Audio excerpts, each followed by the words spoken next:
Alrighty.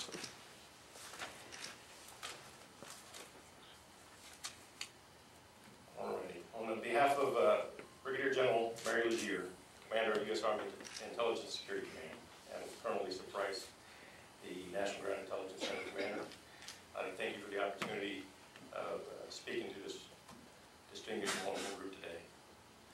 I'd like to thank the commanders of the university's ROTC units, Colonel DeBree, Captain Watkins, and Captain Davidson.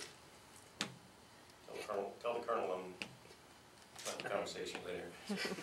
the lone representative of the Army. Appreciate the opportunity to speak, and especially in front of you as my scout platoon sergeant and still one of my closest friends, retired First Sergeant Monty Miller, always said, to be in front of a distinguished group of fellow barrel-chested freedom fighters. So, when I was asked to give a speech today, I jumped at the chance because of the beliefs and feelings and opinions concerning this holiday. It may be a strange place to start talking about Veterans Day, but I have a problem with Thanksgiving. In 1941, the President signed into law a federally recognized holiday for giving thanks to God for the fruitful and bountiful harvest. And ladies and gentlemen, I don't want to take away anything from the praise and recognition explicitly that belongs to our Heavenly Father. It's just that I had trouble in that, like many of you here, I praise the Creator daily at every meal and every day for His blessings that He's provided to me year-round. So the point I'm leading to is Veterans Day is my Thanksgiving. The 11th of November I give thanks to those who have given their lives and donned the uniform of the United States military. Not just to protect America, but those who have served as liberators to hundreds of millions of oppressed people around the world. Another problem I had is the 11th of November. And bear with me on this little bit of a tangent. The original Armistice Day. I think many of you are familiar with the significance of the day. The 11th day, the 11th month, 1918 was the end of hostilities. Signing of the armistice between the war and hostilities nations that ended World War I. But 11th of November has not always been recognized as Armistice Day or Veterans Day. It wasn't until 1954, thanks to a fellow by the name of Albert King of Emporia, Kansas, who felt that veterans should be recognized for their sacrifice, and he lobbied the Emporia Chamber of Commerce, who discovered, as they polled their merchants, they all agreed that 90% of them agreed that they would close their businesses down in recognition of that Veterans Day. Well, this emotion picked up and carried to Congress, where President Eisenhower signed the bill 36 years later, after the armistice was signed, recognizing the 11th of November as Veterans Day.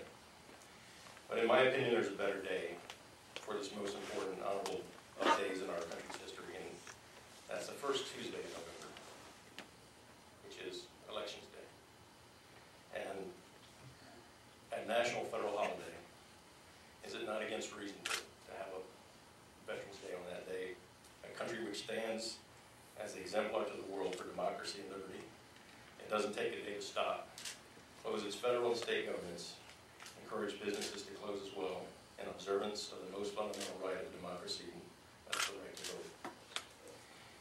And there's no better day to commemorate the sacrifice of over 1,355,000 American souls killed in our country's defense, and over 25 million men and women who have served in uniform. And our people coming together in celebration to exercise that critical right at Election Day. But I digress. I have no point. For those veterans who are here today, words are not enough to express the honor I feel in your presence. I would like to personally express my sincerest gratitude and thanks to you for your sacrifices and service for protecting my liberty and freedom.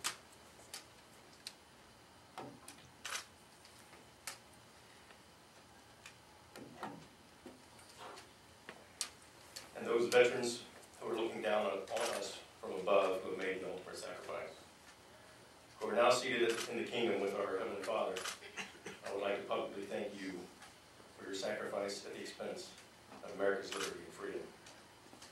Now, I crafted these words, obviously, towards the Corps cadets here veteran, and I just can't do that because it's not because I'm humble, but it's because I'm no hero and have no true exploits worthy of charming you with. But much like the famous quote in Band of Brothers written by Stephen Ambrose, referring to U.S. Army Major Richard Winters, the commanding officer of Echo Company, the 506th Infantry Regiment, 101st Airborne. He received a letter from one of the soldiers from World War II, Sergeant Mike Rainey, and he quotes, "I cherish the memories of a question my grandson asked me the other day when he said, 'Grandpa, were you a hero in the war?' And Grandpa said, 'No, but I served in a company of heroes.'" And I feel if you don't get choked up when you hear the humility of a true hero, then you don't have a heartbeat. I feel the same emotion about several veterans I've known and served with. And I didn't grow up in a military family, so my first contact with one of these American superheroes came in college. And unfortunately, I wasn't smart enough at the time, to gain admission to the University of Virginia. I did apply, put the application in the mailbox, and it didn't get rejected from the admissions office, but it got rejected from the post office. But I ask you cadets to live by the adages, don't judge a book by its cover. I learned this a little too late. You see, the first superhero that I had honored having a relationship was a senior non-commissioned officer. He was the senior cadre member at my university, Sergeant Major Dennis Scanlon, the most mild-mannered individual you ever want to meet. You pass him on the street and you wouldn't think twice, you wouldn't glance at him twice. I worked a part-time job in the supply room of the battalion, and one day I wandered into the Sergeant Major's office and was looking at an old photograph that he had on the wall. And next to the photograph in the frame was a flight manifest.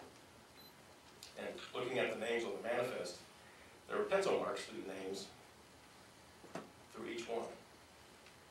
I didn't think much of it. As you go through your accountability process, you start to cross the names off. And I asked Sergeant Major why was his name not crossed off the flight manifest, and he said that this was the first Ranger platoon that he was a member of on his first tour of Vietnam, and that's all that was left.